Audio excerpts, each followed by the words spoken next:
Dewa Medis Terkuat. Bab 719.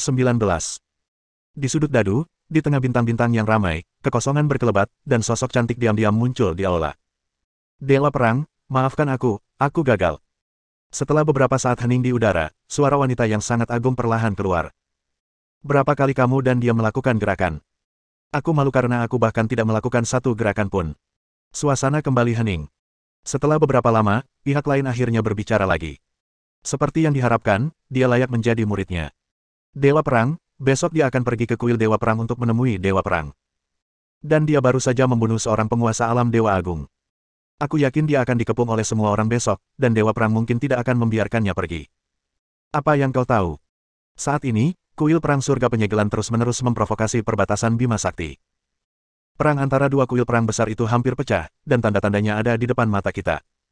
Kakak tertuaku mungkin belum tentu membunuhnya. Bakat luar biasa seperti Xiao Chen masih sangat berguna baginya. Kalau tidak, kakak tertuaku tidak akan memanggilnya, dan akan mengirim seseorang untuk membunuhnya secara langsung. Karena Dewa Perang tidak ingin membunuhnya, mengapa Anda, Tuan Dewa Perang, melakukan itu? Kakak tertuaku tidak ingin membunuhnya karena dia berguna. Di masa depan, dia bisa digunakan sebagai bidak catur untuk melawan kuil Perang Surga Penyegel. Aku membunuhnya karena dia adalah murid Lin Zentian, si pria yang tidak setia. Tidak ada konflik di antara keduanya. Saya mengerti. Kalau begitu, haruskah saya memberitahu para penguasa di bawah dan meminta mereka untuk mendukung para penguasa kelompok kota timur dan melaporkan Xiao Chen kepada Dewa Perang Agung besok? Saat itu, bahkan jika Dewa Perang Agung tidak ingin membunuh Xiao Chen, dia mungkin harus mempertimbangkan perasaan para penguasa. Bodoh. Pihak lain mendengus dingin, membuat penguasa wanita itu ketakutan hingga dia segera berlutut.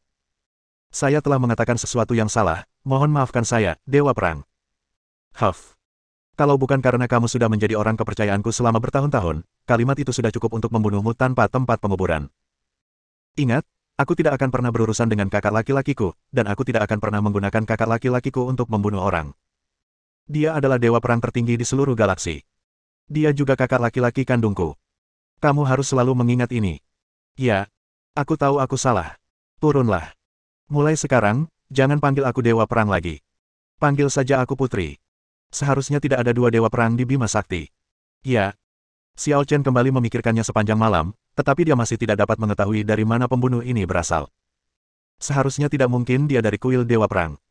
Karena Dewa Perang 10 arah itu ingin memanggilku, dia seharusnya tidak menggunakan trik seperti itu. Ini bukan masalah rencana atau tidak, tetapi masalah menjadi Dewa Perang di segala arah, dan memiliki kemuliaan tersendiri. Pihak lain sepenuhnya memenuhi syarat untuk membunuhku. Apakah itu kejahatannya sendiri atau kekuatan pihak lain tidak kekurangan. Oleh karena itu, sama sekali tidak perlu menggunakan cara-cara tercela seperti itu. Adapun kekuatan lainnya, kelompok kota timur seharusnya tidak begitu kuat. Jika tidak, grup kota timur memiliki 3.500 penguasa agung tingkat Qi Ungu Hongmeng, dan orang-orang grup Qixing tidak akan berani memenangkannya. Mereka tidak memiliki kekuatan untuk menghadapi penguasa tingkat itu. Setelah memikirkannya sepanjang malam, Xiao Chen masih tidak dapat mengetahuinya. Pada akhirnya, dia menggelengkan kepalanya dan menyerah memikirkannya. Saat ini, sudah hari kedua, dan Tuan Xingyun dan Tuan Qingmu datang untuk mengundang Xiao Chen.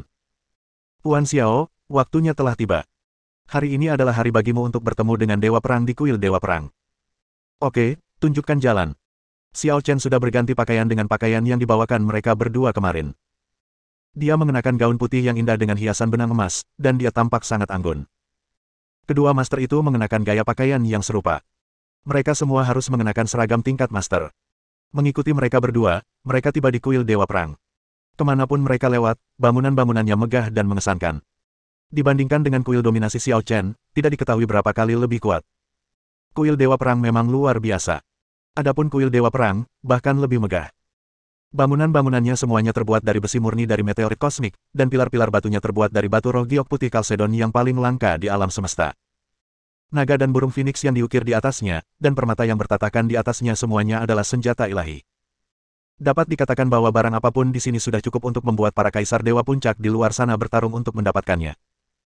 Selain itu, di kuil Dewa Perang, para guru kuat dari berbagai tingkat telah muncul seperti jamur setelah hujan, satu demi satu, dan jumlahnya terlalu banyak untuk dihitung. Di sini, para penguasa alam dominasi kecil tidak memenuhi syarat untuk masuk, dan hanya dapat melayani sebagai budak di pinggiran. Di aula terdalam dan paling berharga, hanya alam dominasi besar yang memenuhi syarat untuk melayani sebagai budak di sini. Tentu saja, jumlah terbesar adalah milik para pendeta yang mendominasi lebih dari 1000 aura ungu primordial. Ada juga yang memiliki lebih dari 2.000, dan yang memiliki 3.000 atau 4.000 sudah sangat langka.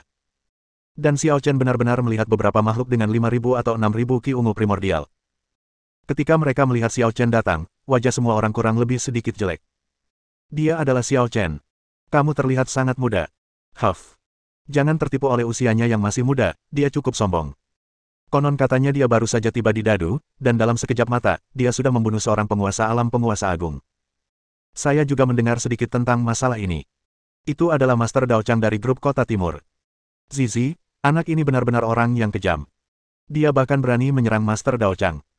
Mengabaikan keterkejutan semua orang, Xiao Chen melangkah dengan kepala tegak, mengikuti penguasa Nebula dan penguasa Aoki, ke depan aula.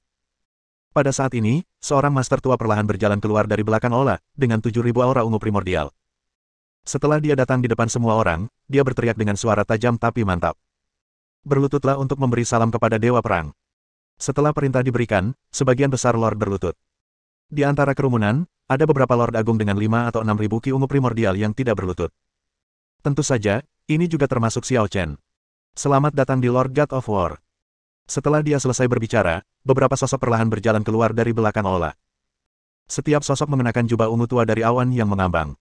Xiao Chen menyipitkan matanya sedikit. Kekuatan orang-orang ini sebenarnya telah ditingkatkan ke tingkat yang lebih tinggi, semuanya sekitar 7.000 hingga 8.000 Qi ungu primordial. Salah satu dari mereka telah mencapai kekuatan lebih dari 9.000 Qi ungu primordial, dan hanya selangkah lagi untuk menjadi Dewa Perang 10 arah. Kemudian, yang terpenting adalah Dewa Perang 10 arah galaksi, penampakan. Seorang pria kekar berjubah naga kuning dan ungu perlahan muncul. Begitu dia muncul, tekanan di seluruh aula tiba-tiba meningkat beberapa kali lipat.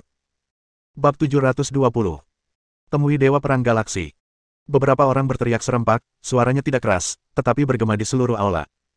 Sosok yang mengesankan itu perlahan duduk, dan beberapa master super di depannya perlahan duduk. Xiao Chen melirik sekilas dan menemukan bahwa para master dan Dewa Perang Galaksi semuanya tampak serupa. Sebagai perbandingan, mereka tampak sedikit lebih muda. Kalau saya tidak salah, mereka pastilah keturunan Dewa Perang Galaksi. Namun tak lama kemudian, Xiao Chen berhenti memikirkan hal-hal itu, dan sebaliknya. Sedikit mengernyit. Karena, di sini, pada saat ini, mata semua orang tertuju padanya. Xiao Chen menatap Tuan Xingyun dan Tuan Qingwu dengan bingung, hanya untuk menyadari bahwa mereka juga menatapnya dengan heran. Hal ini membuat alis Xiao Chen berkerut lebih dalam. Ada apa? Apakah ada yang salah? Begitu kata-kata itu diucapkan, sebelum kedua tuan itu sempat berbicara, yang lain sudah bicara. Kau benar-benar orang gila yang berani. Beraninya kau tidak berlutut di hadapan Dewa Perang. Kau benar-benar pengkhianat. Kau pantas mati. Dewa Perang, anak ini tidak menghormati orang yang lebih tua. Dia sama sekali tidak menganggapmu serius. Dia harus segera dieksekusi sebagai peringatan bagi yang lain. Di kursi tinggi, Dewa Perang Galaksi tidak semarah orang-orang yang hadir. Dia hanya menatap Xiao Chen dengan tenang dan mengangkat tangannya sedikit. Suara-suara di bawah berhenti tiba-tiba. Dapat dilihat bahwa pamornya di seluruh galaksi sangat luar biasa. Setelah menenangkan semua orang, Dewa Perang Galaksi berbicara kepada Xiao Chen. Kenapa? Kamu tidak berlutut? Xiao Chen berkata dengan tenang. Dalam hidupku, aku berlutut kepada orang tuaku, guruku, dan siapapun yang membuatku merasa bersalah. Selain itu, aku tidak akan pernah berlutut kepada siapapun. Apakah kamu tidak takut aku akan membunuhmu? Kau bisa membunuhku, tapi sulit membuatku berlutut. Lagi pula, sebagai Dewa Perang Galaksi, kau seharusnya tidak begitu terobsesi dengan masalah sekecil itu. Hahaha. Dewa Perang Galaksi tertawa keras ke arah langit, lalu dia berbicara. Menarik, sangat menarik. Kau memang sedikit berbeda, sangat mirip dengan tuanmu. Tidak cerewet soal detail, dan tidak takut hidup dan mati. Guru lain segera berbicara. Dewa Perang, apakah anak ini tidak menghormatimu? Dewa Perang Galaksi mengabaikan pihak lain. Sebaliknya, dia berbicara lagi. Kudengar kau membunuh 13 guru besar di daerah sekitar. Setelah itu, kau datang ke sini dan membunuh guru besar lainnya. Benarkah semua itu? Ya, itu benar. Kalau begitu, apakah ada yang perlu Anda jelaskan? Xiao Chen menjawab dengan tenang. 13 guru besar ingin memanfaatkan suksesi tahtaku yang baru saja terjadi dan ingin membagi Vega secara merata. Mereka dibunuh olehku karena ketidakmampuan mereka. Apakah Dewa Perang ingin membela sekelompok sampah? Dewa Perang menyipitkan matanya sedikit, sementara para penguasa lainnya tidak dapat menahan amarahnya. Kau bicara omong kosong.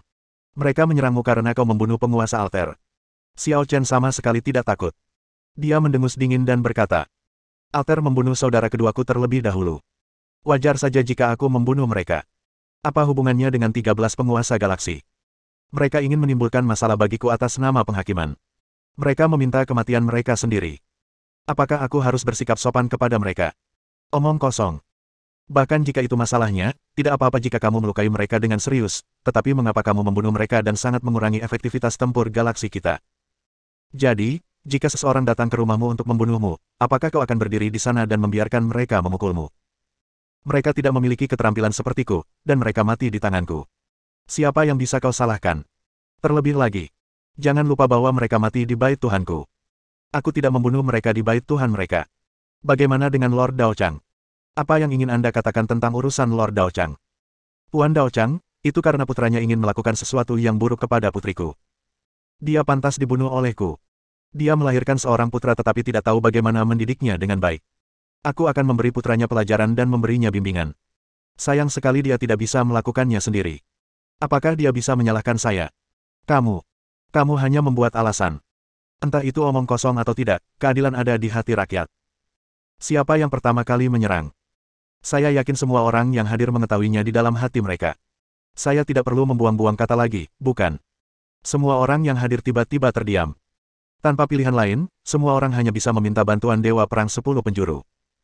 Dewa Perang Galaksi memandang Xiao Chen dengan tenang, tetapi berbicara lagi. Kau baik-baik saja. Bahkan Tuhan pun tidak tahu harus berkata apa saat ini. Di satu sisi, seperti yang dikatakan Xiao Qing, dia hanya membela diri.